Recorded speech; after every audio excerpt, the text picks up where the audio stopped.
قرآن مجید اللہ کا کلام ہے، اس کی تدوین ہوئی ہے، یہ بھی ایک دیوان کی شکل میں ہے، اس کو بھی جمع کیا گیا ہے، لیکن یہ جمع و تدوین قرآن یہ خود اپنی جگہ پر ایک بہت اہم موضوع ہے جس کے بارے میں بعض معلومات ہمارے ذہنوں میں ہر وقت مستحضر رہنی چاہیے۔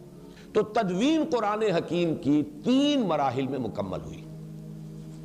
پہلی تدوین حضور کی اپنی حیات طیبہ میں ہو گئی، لیکن وہ تدوین کس شکل میں تھی؟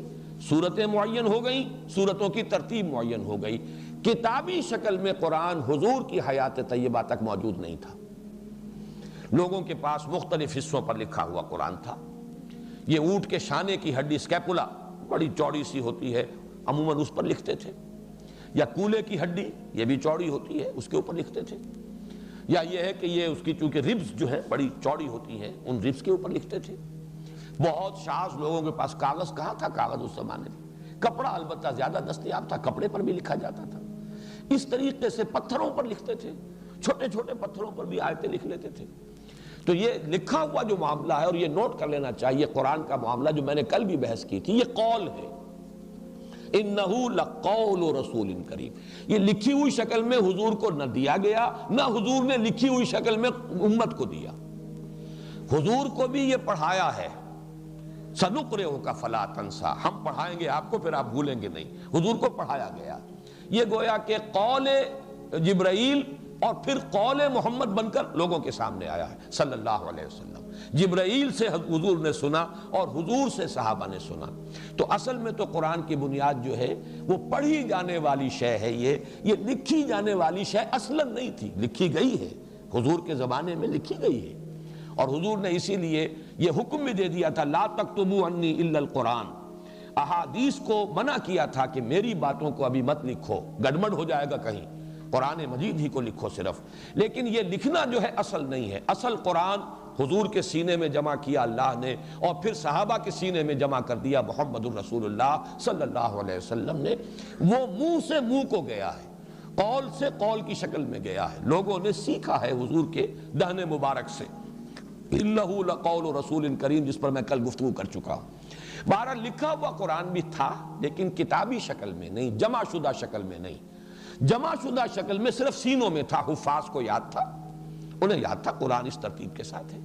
اور اس کے لیے سب سے بڑی دلیل یہ ہے کہ ہمیں روایات ملتی ہیں صحیح کہ ہر رمضان مبارک میں جتنا قرآن اس وقت تک نازل ہو چکا ہوتا تھا، حضور اور حضرت جبرائیل جیسے کہ ہمارے ہاں بھی رمضان مبارک کے آنے سے پہلے دورہ کرتے ہیں حفاظ، حافظ سناتا ہے دوسرا سنتا ہے، تاکہ یہ کہ تراویح میں سنانے کے لیے تازہ ہو جائے۔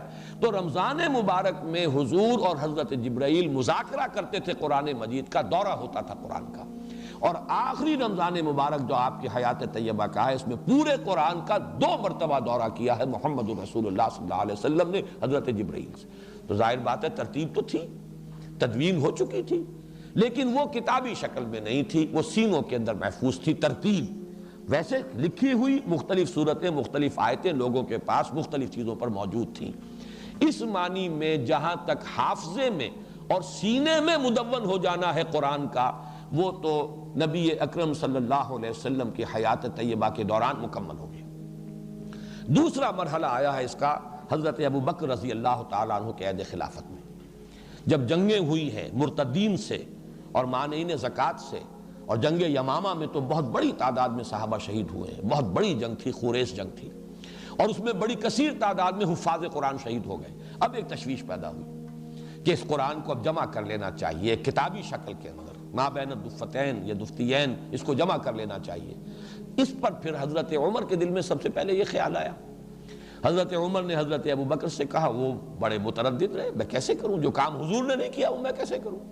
لیکن حضرت عمر اس پر اصرار کرتے رہے، تو پھر رفتہ رفتہ ان کا حضرت ابو بکر کا بھی سینہ کھل گیا۔ انہوں نے فرمایا کہ ہاں اب تمہاری اس بات کے لیے میرا سینہ کھل گیا ہے، اللہ نے میرے سینے کو کشادہ کر دیا۔ اس کے بعد اب جن صحابہ پر یہ بوجھ ڈالا کہ حضرت زید بن ثابت جو حضور کے زمانے میں بھی کاتب وحی تھے، لکھتے تھے، چند آپ کے صحابہ تھے کہ جو خاص اس کام کے اوپر مامور بھی تھے، وحی آتی تھی تو وہ لکھتے تھے، اور ان میں حضرت زید بن ثابت جو ہیں بہت معروف ہیں۔ جب ان سے حضرت ابو بکر نے فرمایا کہ اب تم یہ کام کرو، اور ان کے ساتھ کچھ اور صحابہ کو ایک کمیٹی کی شکل دی، تو وہ بھی پہلے بہت متردد رہے، ان کی دلیل بھی یہ تھی جو کام حضور نے نہیں کیا میں کیسے کروں، اور نمبر دو یہ کہ یہ تو پہاڑ جیسی ذمہ داری ہے میں کیسے اٹھاؤں۔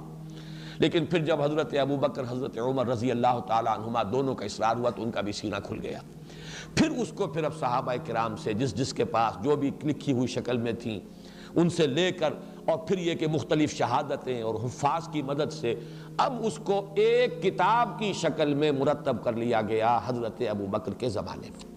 یہ نوٹ کر لیجئے کہ ایک کتاب کی شکل میں بھی قرآن مجید کی تدوین مکمل ہو گئی ہے، گویا کہ جیون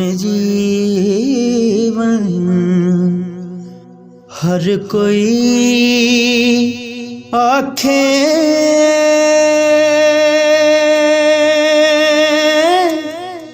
موت کھڑی سر اتے،